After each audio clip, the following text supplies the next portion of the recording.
الآن ننتقل للسيدة كاثرين فيرينز، المديرة التنفيذية لخدمات المكتبة وتجربة العميل ونائب رئيسة التنفيذية لمكتبة جيلونغ الإقليمية في أستراليا، والتي تعد من المكتبات الرائدة هناك. هي عضو في اللجنة الاستشارية لناشونال نون فيكشن ليتراري فيستيفال named Word to Word.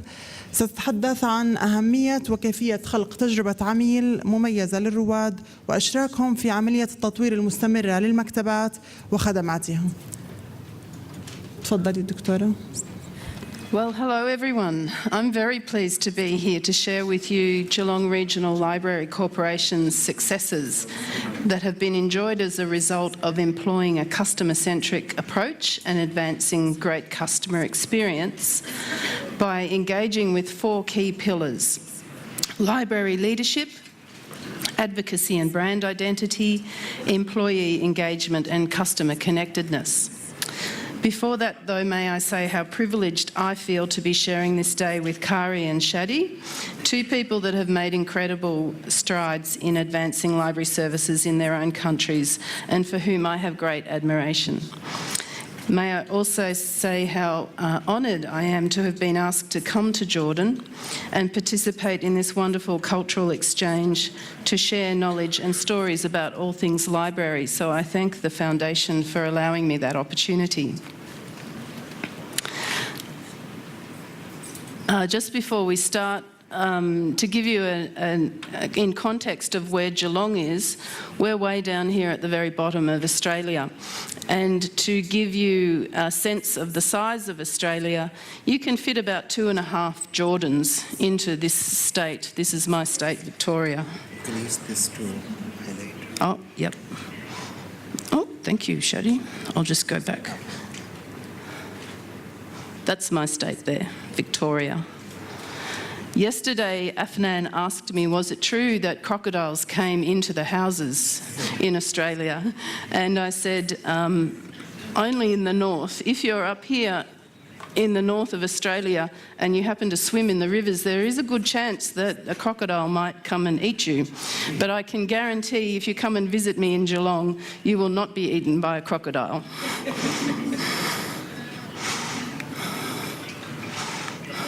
So just a little bit about where I work and live in the Geelong region. We're located about 75 kilometres from the Melbourne Central Business District, and we comprise country, coastal and suburban areas, so quite a wide area that's serviced by our network. We're often characterised by the waterfront, but there's a lot more to Geelong. Our service region is made up of 4 local government areas, and we service a population of about 290,000 people. We're a port city, but we're also a university city. Deakin University is our university, and one of their campuses is located right on the waterfront. Historically, we were a sheep and wool industry. That was our mainstay for a long time, and then that was followed post-World War II by heavy industry, and that included the Ford Motor Company and the Shell Oil Refinery and the Alcoa aluminium smelter. But within about 3 years, all 3 of those major industries left Geelong. So we've been in the throes of transition, moving from heavy manufacturing into a knowledge and service-based economy. And the services are things such as tourism, health and education. We have a relatively wealthy and prosperous neighbourhoods, as well as those that are very highly disadvantaged due to high levels of unemployment, low educational attainment levels and low average incomes.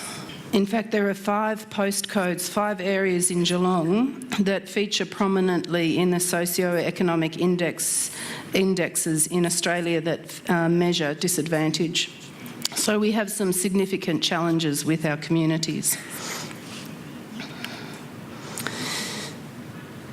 The partnership between the 4 member councils is a very successful model of shared library services.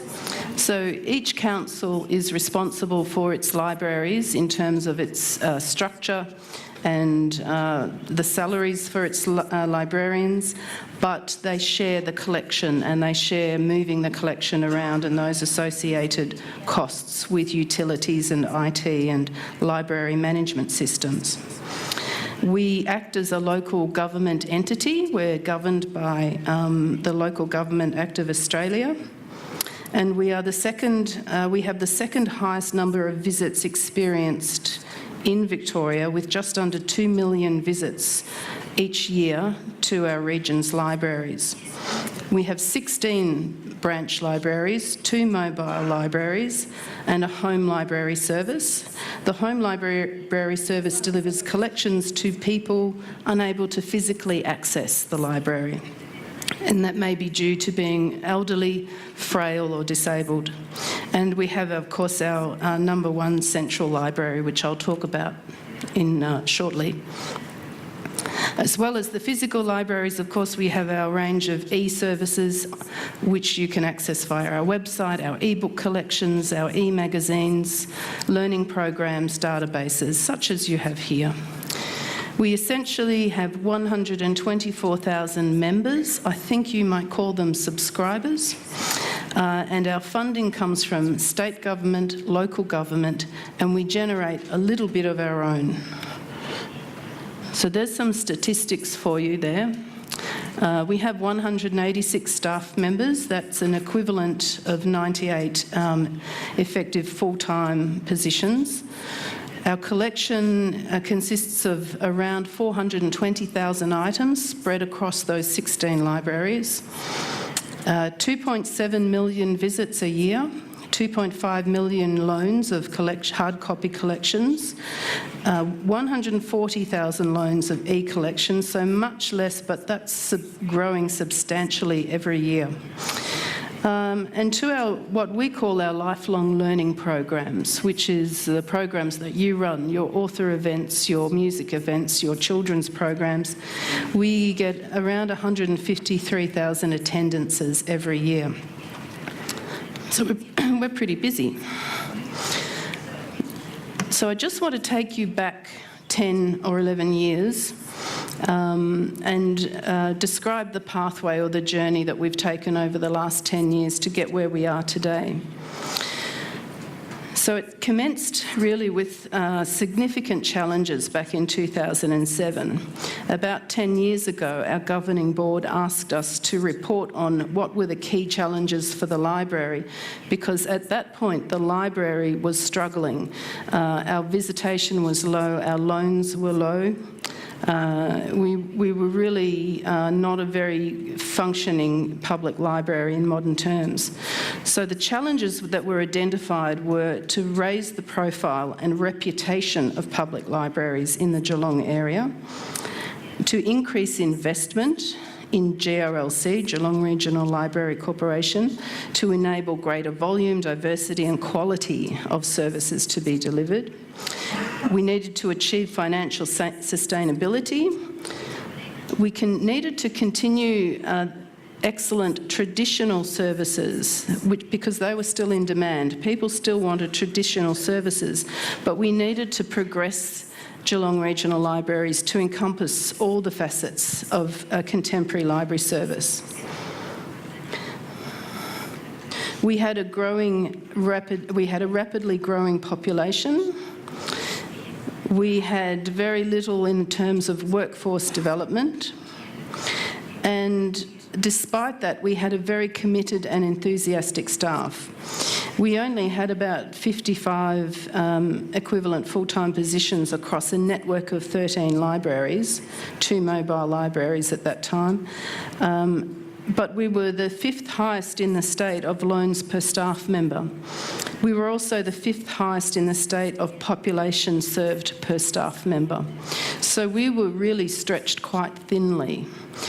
We were doing a lot of work without a lot of resources.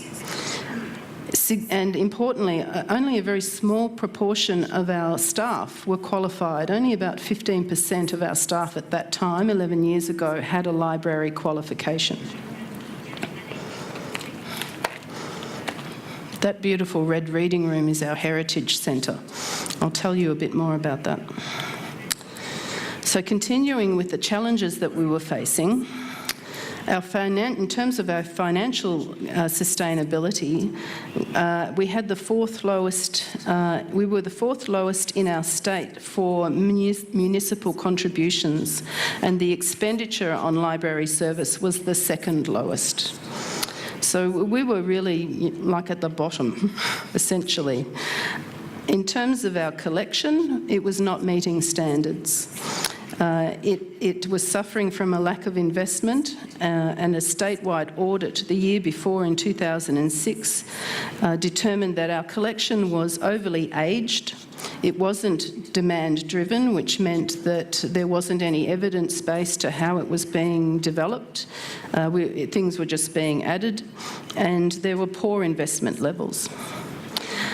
Our buildings were small and they weren't purpose designed, and they were essentially unfit for 21st century library services. We like to describe the IT infrastructure as being held together by paper clips. The vision and strategic direction, with all due respect to the leaders that went before us, was very thin. It was essentially business as usual. There was no forward thinking. So what did we do? Having examined our industry standing and our financial position, what were we going to do about it? Well, we looked at our business using 4 key concepts of customer experience in order to place the customer at the centre of the service. And as I described in the introduction, they included purposeful leadership. So this was about articulating a clear vision for the organisation, an overarching cohesive vision. And I'll discuss the importance of the strategic planning that came after that over the last 10 years and how this informed the organisation a little later on. The library brand was important. This was more about, more than just what we do to market ourselves, but to build a brand around the library's mission and align everything we do around a common purpose. The brand is what we stand for, what we strive to deliver, and it's how our customers learn who we are and what we do, and how they can access the library service for their needs. And in building that brand, you then build advocacy, because if you have people that want to support you, they need to know what it is you do and why you do it. Employee engagement. Well, everyone here, I'm sure, understands that the employees are really the organisation's most valuable asset. They drive good customer experience. They are at the front line, and they drive the business results that follow good customer experience. Engaged employees are also more loyal. They try harder, and they freely offer to engage in the organisation's strategic objectives. And the final focus area was our customer connectedness. We weren't listening to the customers that were using our library service. So we wanted to, and we sought to, embed customer feedback and insights into library operations by creating pathways for customer voices to be heard. That allowed us to create customer journeys, operations and project design for real people, not just what we thought they wanted. We had to know what they actually wanted.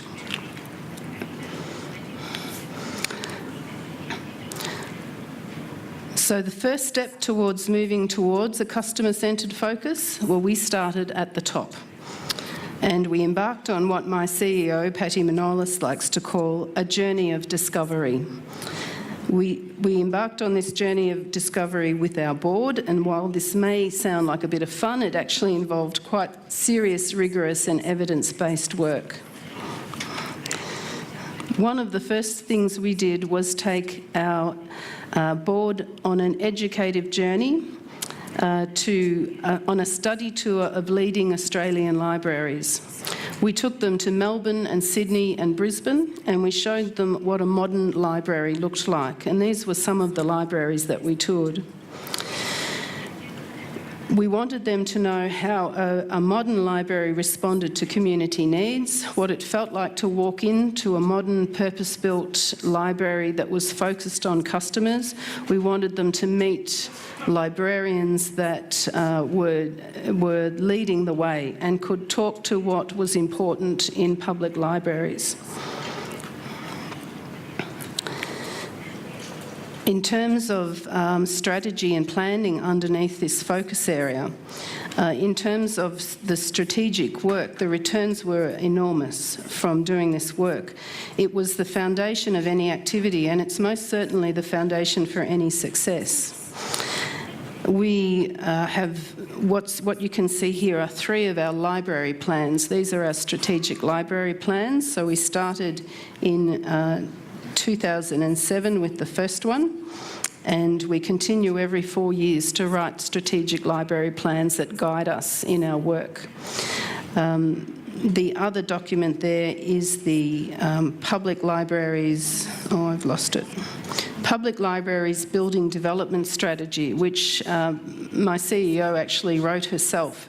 And that was a document that was designed for our board to take into council meetings and argue for more funding for infrastructure, because it was evidence-based and the research was there.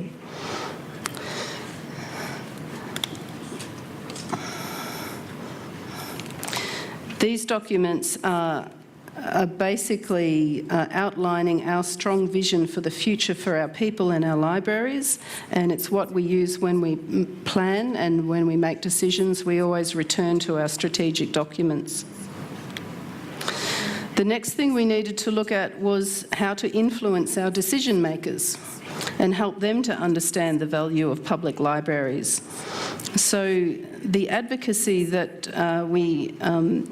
the road that we went down was simply aimed to influence policy and resource allocation within local and state political environments. So we got a seat at the table, essentially. We started to talk to the people that could influence the funding and could influence where the money went and how it was spent. And because we had engaged with our board members and taken them on this voyage of discovery, they became our most powerful advocates. They were a powerful force to spread the word about the value of libraries, because they had different networks to us. And this just essentially resulted in increased funding for collections, for investment in infrastructure, ICT and staffing. But without the documentation behind it, without the research and the evidence-based documents that we were using, I don't know that this would have landed anywhere particular.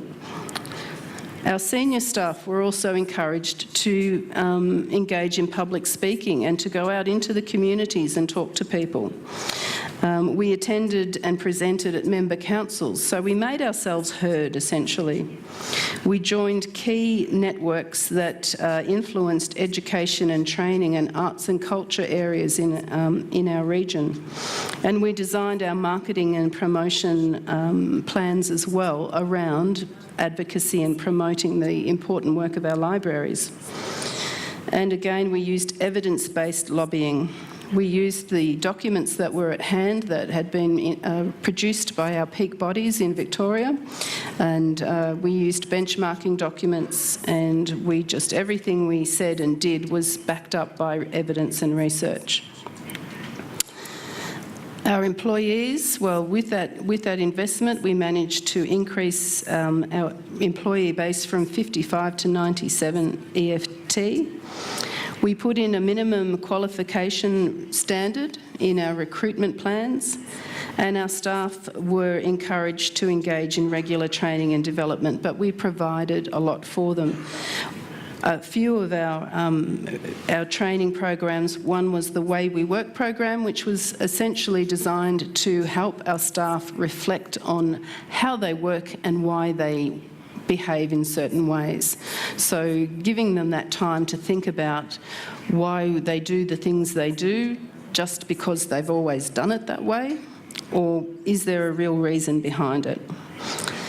The Huddle Customer Experience Program was something that we put in place before we opened our central library, and that was around transitioning our staff from a transactional customer service model to a customer experience model. And we always made sure that our customers were at the centre, embedded into any expectations. We also have introduced a chairperson scholarship, which we had a lot of staff that have been working with us for many years, and they didn't have any qualifications, and we gave them the opportunity to attend university and acquire a degree, and we paid for it. So if they were going to put in the effort and raise their standards of service and education, we were prepared to support that. And that's an ongoing scholarship. And that final focus is customer connectedness. So we undertook extensive surveys of our users, and we tried to capture as many non-users as we could. So we wanted to hear from people who didn't come into the library, because so often we're quite isolated in who we can capture and talk to. And we didn't want to be, that we have a saying, preaching to the converted. We wanted to be talking to people that didn't use our libraries.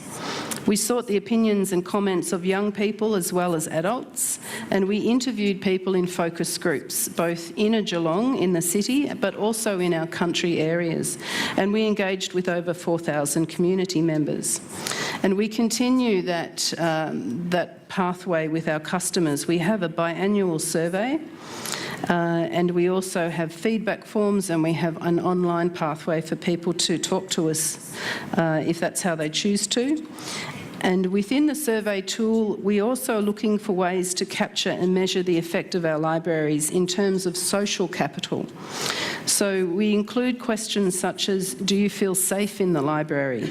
Do you use the library resources to find work? Do you use the library to meet with people? So we want to know how the library is being used, and we use that information to talk to our funders and our people that have influence in our political areas to say that we can show you that these libraries are not just being used to borrow books and to study and do research. There's actually something else going on. So what did we achieve from all that work over those last 10 years? Our budget has increased from 5.5 million to 13.8 million annually.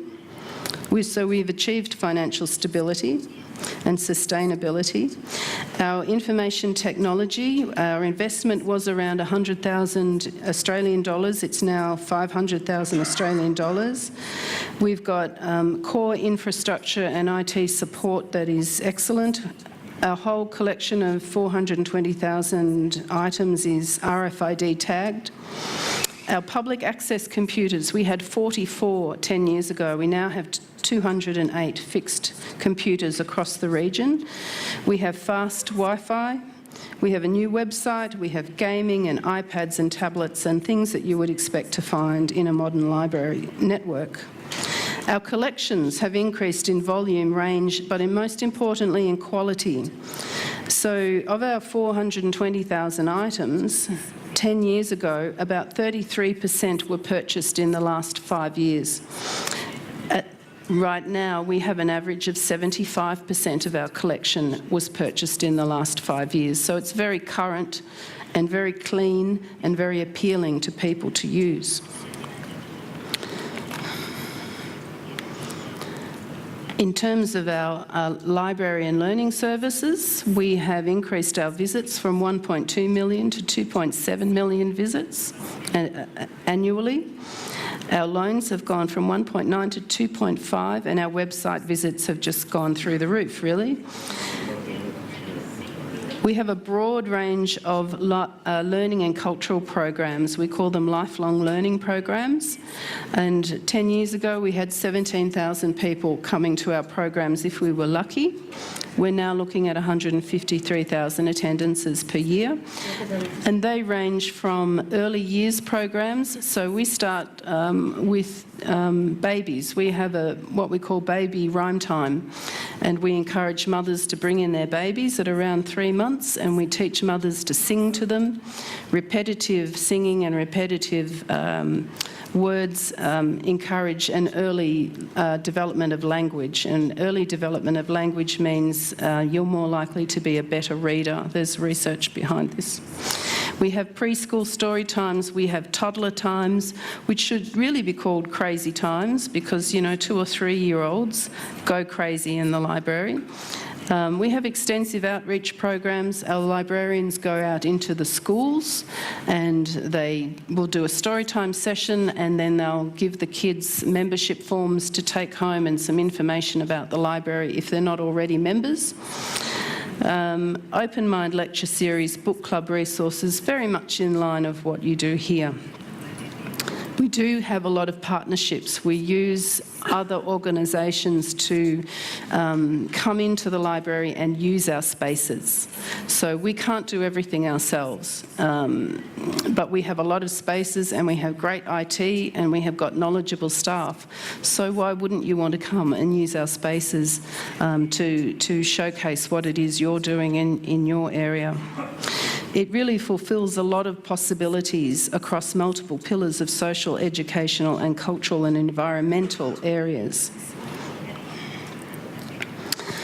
So in that time, we've built 5 new libraries. We've refurbished 6 libraries, and we have 2 libraries in the planning stages. So we're a growing library network.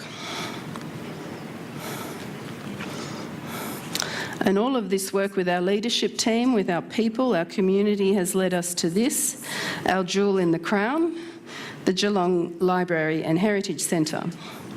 It was the first significant investment for the Geelong Council in over 20 years, and we were very pleased that they chose a library to build. It's a $45 million library, that's Australian dollars, so it's about 90 million Jordanian dinar. 3 levels of government funding: federal, state and local government funding.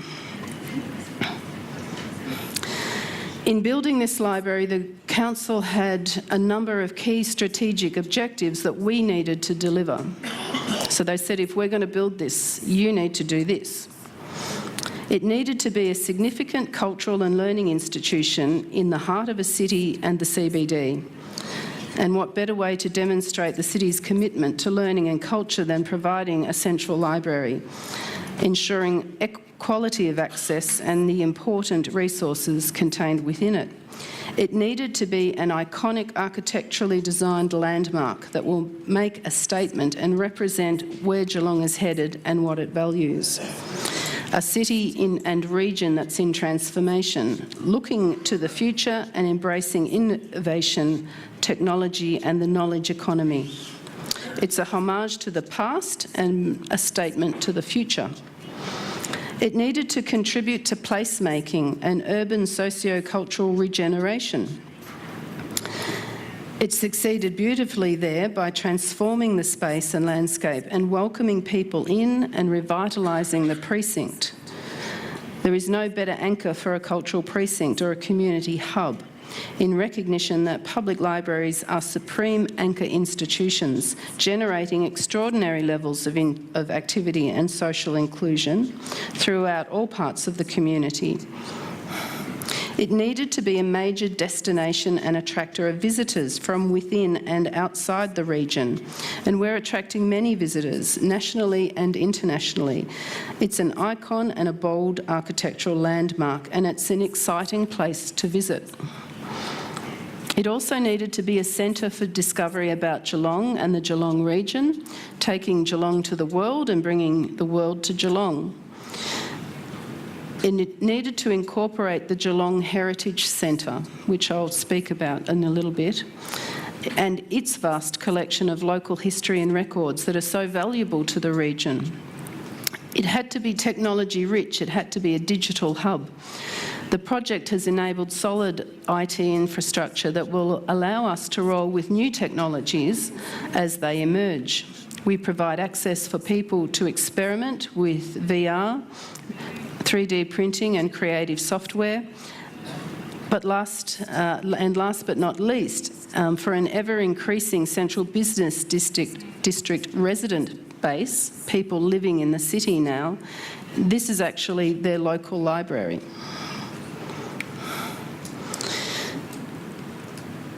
This library has won a number of architectural awards, including our State Victorian Architectural Medal, also for interior design and regional architecture and public architecture awards. Significantly, it won the Australian National Sir Zelman Cohen Award for Public Architecture. There's just some pictures there. The top pictures are the children's area. You can see kids playing with green screen and video games and the large screen on the wall. The pictures on the lower, the orange room, that's our conference and seminar room. If we were having this forum in Geelong, we'd be having it in that room.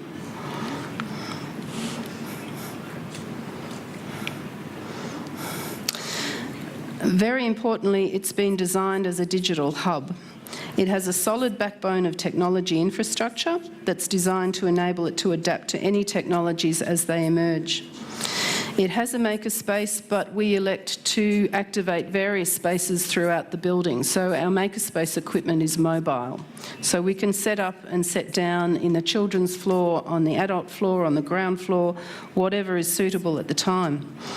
We were the first public library in Australia to be selected to join ARNet. ARNet is the Australian Academic and Research Network. It's the network that provides internet access for universities and research centres in Australia. And they changed their they changed their business model, and they were looking for public libraries and cultural institutions to come on board, and we were the first one. It's provided this building with download speeds of up to 1 gigabyte per second. And that makes this library the fastest publicly accessible internet access in the region, and it's free. So all library users of all ages come and use the Wi-Fi, but a new group has emerged for us, and that's the mobile professional. These are people that are usually creative, or they're consultants and they work from home, or they prefer to telecommute rather than travel great distances for their workplace. So they're using our library as their business space, and they're welcome to do it. It's a fundamentally technology-rich environment, providing digitally advanced spaces, and it's the perfect platform for the delivery of new services and experiences. One of the first things you see when you arrive is a large digital screen in the news lounge on the wall, and we display news of the day, library news, significant local and state national events such as the Melbourne Cup horse race, the Australian Open tennis season. We have the football grand final happening on the big screen, and that brings people in. The technology is distributed throughout the building with hardwired PCs, but we also have mobile devices, iPads, tablets, Chromebooks. To encourage businesses to use the spaces in the meeting rooms, we also have video conferencing facilities, accessible technologies, and technologies that are designed for and curated for little fingers, so children's keyboards, children's mouse. It's a learning hub and a cultural space. It's a great library and heritage centre for lifelong learning and culture and for exploring all things. The Geelong Heritage Centre, Level 3, houses Geelong's Memory, a local history collection that is of local and national significance. In the first 12 months of opening the new Geelong Library and Heritage Centre, we welcomed 488,850 visitors, so almost 500,000. 442,980 loans were undertaken in that first 12 months, and we signed up just over 8,000 new members. The Heritage Centre, which is our red room, experienced 67,600 visits in the first year, and this would have taken 17 years in the old building for them to achieve that number. You can see the photo on the bottom left there is the original reading room. The reading room and collection archive sat on top of the old library, and that's the first sign that you would see when you walked in the door. And the biggest word on that sign is no. That's not how we work now. There are still rules around the heritage reading room. You can't take pens in and you can't take bags in, and of course there is no smoking. But we don't put signs up. We talk to people now and we explain, if it's their first time, we explain the rules to them, we talk to them. We don't just push signs into their faces. The old Heritage Centre only opened 18 hours a week, and it experienced 3,000 to 4,000 visits a year, and they get around 4,000 a month now, so they're very busy people. But the decision to fully integrate the Heritage Centre has been really very successful from an operational and a visitor and customer experience perspective.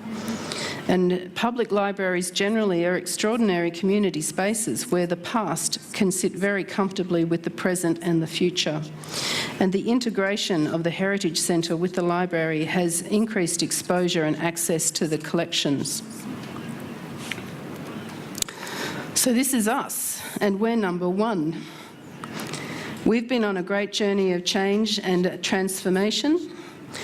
Each year there's a benchmarking process with the Public Library of Victoria network, where statistics are gathered from all libraries across the state and analysed, and for the last 4 years we've been the number one performer, achieving excellent service quality and community participation at industry average cost.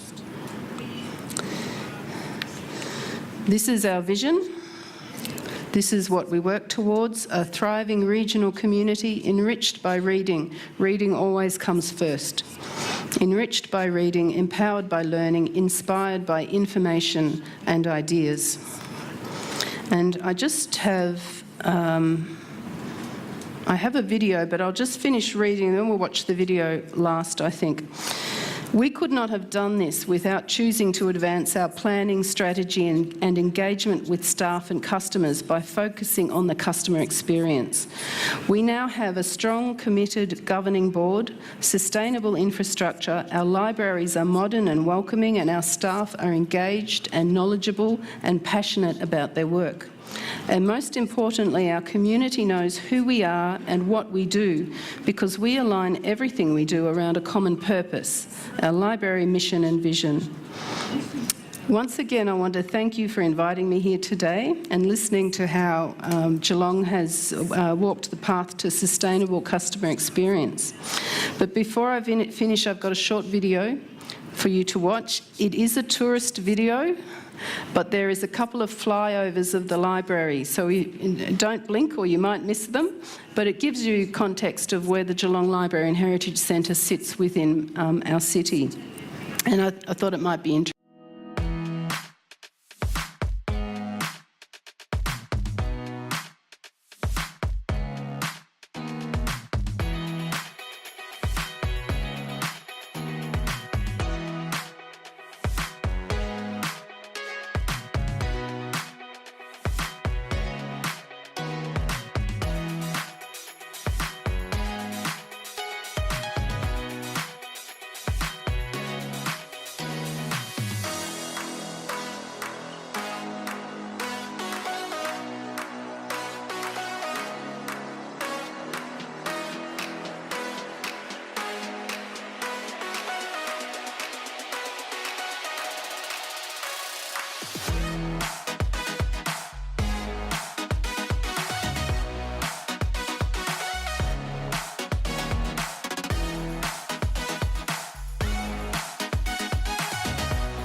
Thank you. I'm not expecting you to invest in Geelong, but it would be great if you came and visited. Thank you. في استفسارات أسئلة تفضلي.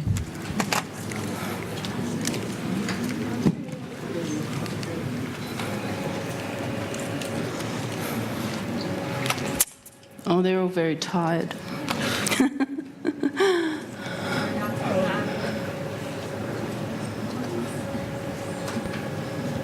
يعطيكم العافية. أنا أسماء من مكتبة البيرة فلسطين. تمام. اللي كان يعطيك العافية مستر كاثرين، اللي كان واضح من عرضك إنه كثير في إمكانيات متوفرة في المكتبة ودعم سواء من الحكم المحلي أو البلديات. كثير في مساحات وعم بتوفر كثير برامج منها الفنون ومنها الرياضة ومنها القراءة والموسيقى وإلى آخره. بس عم بتساءل وين الجانب النفسي في الموضوع؟ كيف؟ مثلا هل في عندكم برنامج العلاج مثلا عن طريق القصة القصيرة أو برنامج العلاج عن طريق القراءة؟ لأنه مثلا يعني بعض الأطفال عم تيجي بتلعب، عم بتكون أصدقاء، بتسمع موسيقى، بتطلع مواهبها، بتبتكر، بتتعلم، بتقرأ. بس في مثلا بعض الأطفال اللي بتيجي في بعض المشاكل، هاي المشاكل مثلا إحنا مثلا فكرتي إنك تعملوا شراكات مع مؤسسات الدعم النفسي والضغط والمناصرة وتمكين النساء من خلال هاي الإمكانيات الهائلة اللي عندك، اللي ممكن بعد المؤسسات تمكين النساء في دولتك أو الأطفال اللي مثلا ممكن في بعض الأحياء بحاجة لهذا الدعم أو تتعرض لشيء معين. على سبيل المثال هل في غرفة مخصصة إنها تعمل هذا الجانب الدعم عن طريق القصة القصيرة أو العلاج عن طريق القصة القصيرة؟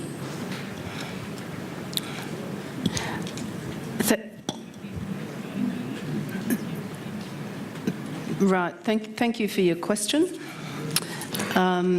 Not a specific room as such. We do run partnerships with health organisations, so we don't want to set ourselves up as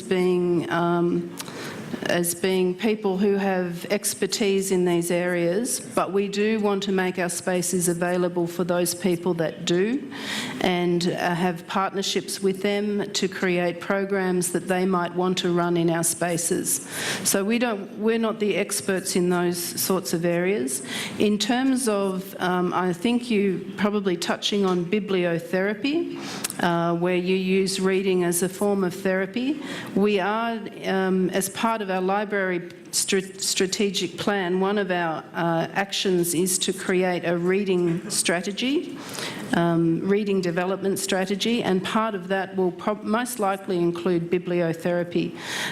And again, we will look for experts in that field rather than try and do this ourselves. We'll partner with people that have that expertise.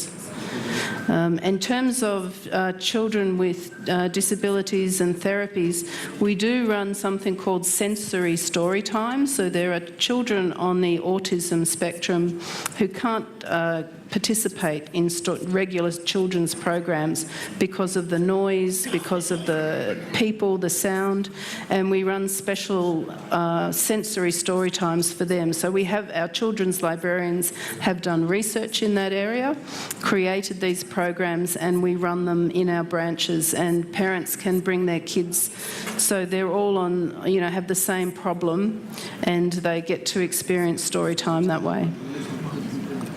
Does that help? Does that answer your question? Okay, thank you.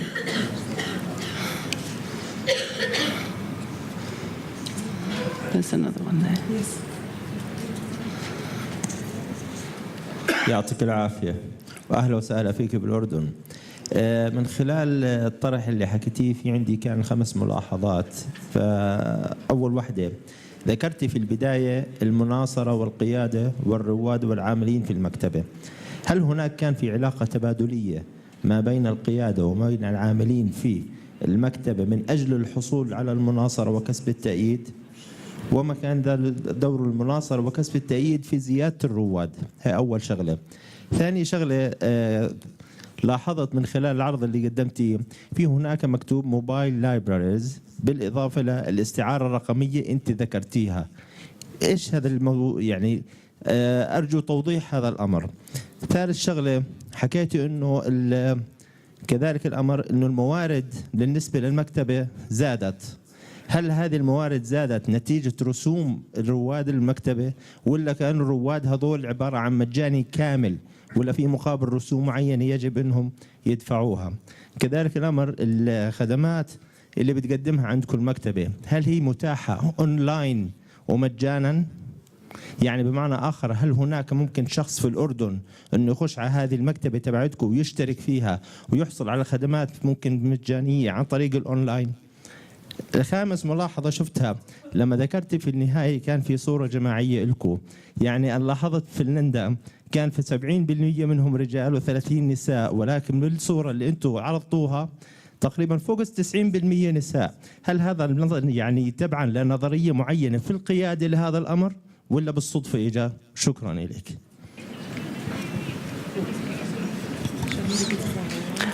Okay, I think I've already forgotten question 1 and 2, so I'll do my best. But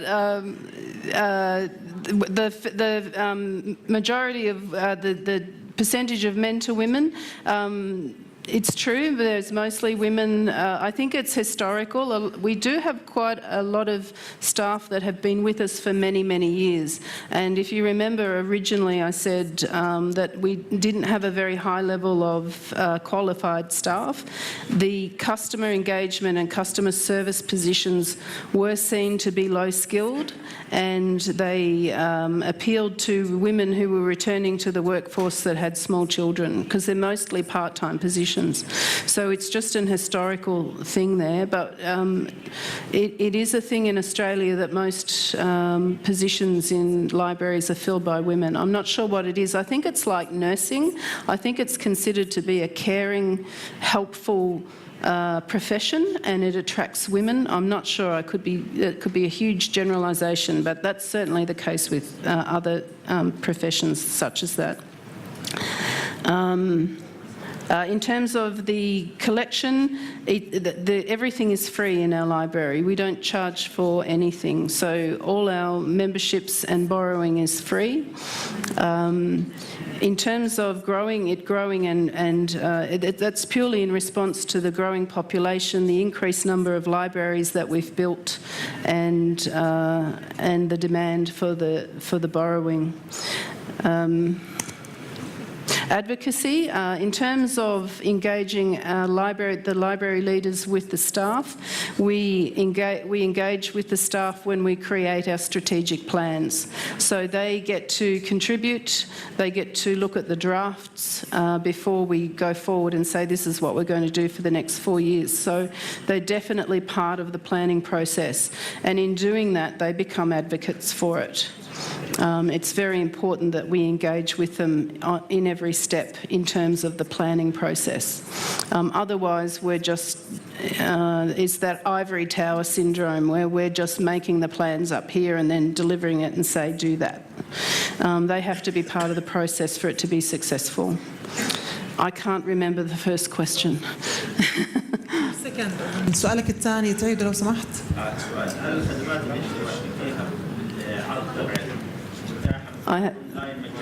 I'm not getting it through the mic.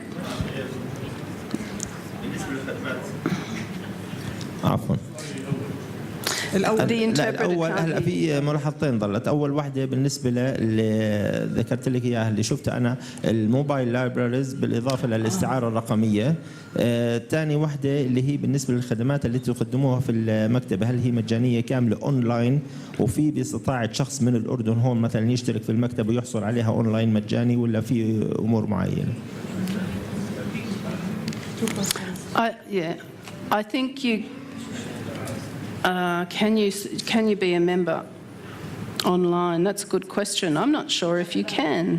I think you need to be a resident of Australia, but I'll find out and I'll let Afnan know. I'm not sure, to be honest.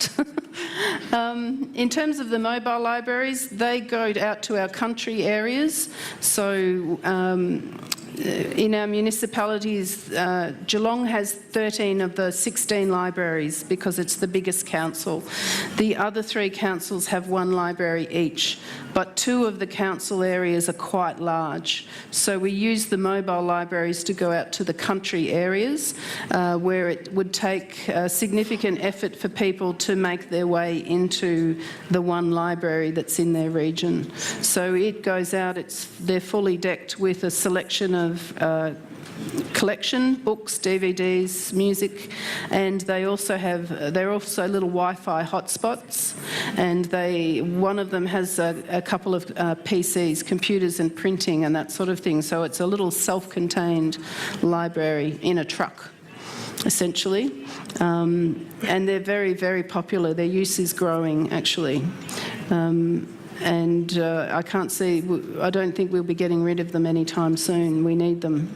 But what we're thinking of doing, though, is putting a children's librarian on them once a week and doing some programs out in those country areas for people who can't get into the physical library. Thank you. تفضل. You need a mic.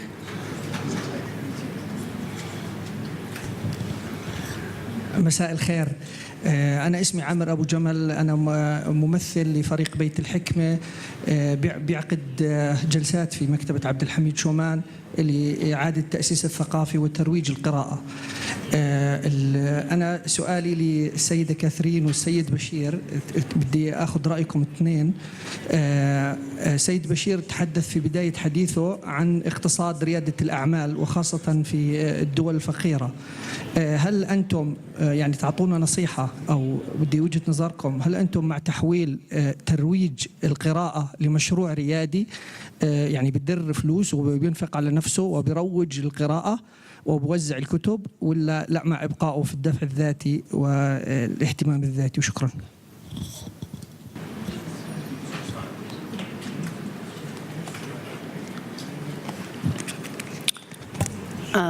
I personally would like to see it stay with public libraries because the staff are professional librarians, and they're educated in the librarianship, so the reading development, the different stages of reading from children through to adults, the special needs of certain people, collection development, creating collections and understanding how to manage them. There's a lot of different levels in librarianship. I think it's a profession and it needs to stay as a profession, and outsourcing it to entrepreneurs, I'm not so sure. You'd have to convince me, but I'm happy for you to say if you think otherwise. There's probably a place for it, but I'm not sure. Yeah, I think there are 2 answers to your question. The first answer is when it comes to government resources. Unfortunately, the developing economies don't seem to prioritize public libraries as an important activity.